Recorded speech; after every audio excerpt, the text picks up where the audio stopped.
Viruses are a unique group of pathogens with a simple acellular organization and a distinct pattern of multiplication. Despite their simple structure, they are a major cause of disease. They have no cytoplasmic membrane, cytosol, or functional organelles, but they can infect all types of cells, and numerous viruses can also infect bacteria, which are called bacteriophages. Viruses and bacteriophages are not capable of metabolic activity on their own, so instead, they invade other cells and use their metabolic machinery to produce more viral molecules, nucleic acid, and proteins, which then assemble into new viruses. Viruses can exist either extracellularly or intracellularly. In the extracellular state, the virus is called a virion and isn't capable of reproducing. A virion consists of a protein coat called a capsid, surrounding a nucleic acid core which contains the genetic material, or the viral genome. The nucleic acid and the capsid are collectively called a nucleocapsid. Some virions have a phospholipid membrane derived from the host cell called an envelope, which surrounds the nucleocapsid. The viruses that have an envelope are called enveloped viruses, and these include the herpes viruses and HIV, while the ones that lack the envelope, such as poliovirus, are called non-enveloped or naked viruses. Once inside the cell, the virus enters the intracellular state, where the capsid is removed and the virus becomes active. In this state, the virus exists solely as nucleic acids that induce the host to synthesize viral components from which virions are assembled and eventually released. Now the viruses are surrounded by an outer protein coating called a capsid, which protects the viral genome and aids in its transfer between host cells. Also, according to their capsid symmetry, the viruses can come in many shapes and sizes. There are 3 types of shapes: helical, icosahedral, and complex. First, the helical viruses have a capsid with a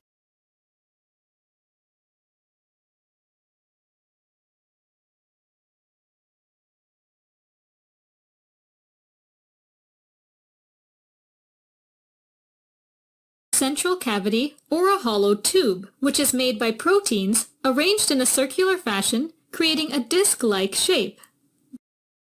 The disc shapes are attached helically, creating a tube with room for the nucleic acid in the middle.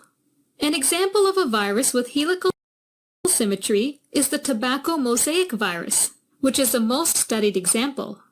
Moving on to the icosahedral viruses, which are made up of equilateral triangles fused together in a spherical shape that fully encloses the genetic material. These viruses are released into the environment when the cell dies, breaks down, and lyses, thus releasing the virions. Some examples of icosahedral viruses include poliovirus, rhinovirus, and adenovirus. Finally, the complex viruses have a combination of icosahedral and helical shape, and may have a complex outer wall or head-tail morphology. The head-tail morphology is unique to viruses that infect bacteria, called bacteriophages, and they have an icosahedral-shaped head and a helical-shaped tail. These viruses use their tail to attach to the bacterium, and then they create a hole in the cell wall and insert their DNA into the cell using the tail as a channel. Now the nucleic acid core of the virus contains the genetic material, which can either be DNA or RNA, and the total genetic content of the virus is called the viral genome. The viral genomes are usually small and contain only a few genes that encode for proteins needed by the virus that's not present in the host cell. The genetic material can be single-stranded or double-stranded,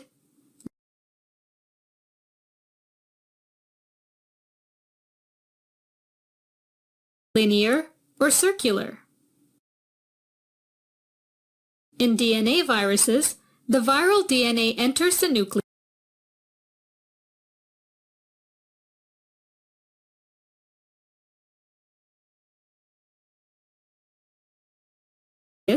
and uses the host's DNA polymerase to create more copies of itself, as well as viral mRNA that gets translated into viral protein.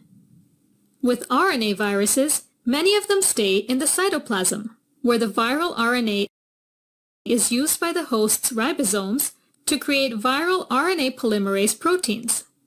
These will help replicate the viral genome so more viruses can be created.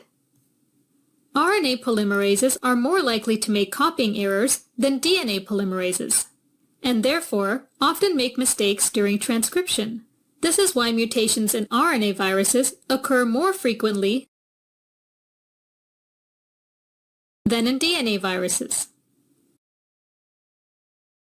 Alright, as a quick recap, viruses are a unique group of infectious agents with a simple acellular organization and a distinct pattern of replication.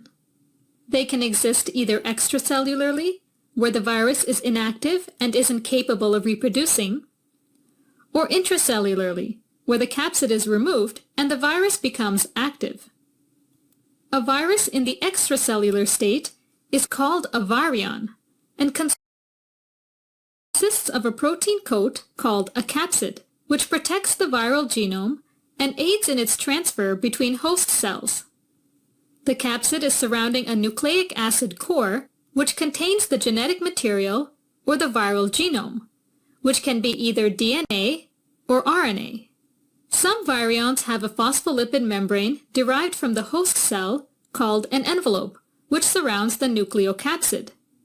According to their capsid symmetry, the viruses can come in many shapes and sizes, and they can have 3 types of shapes: helical, icosahedral, and complex.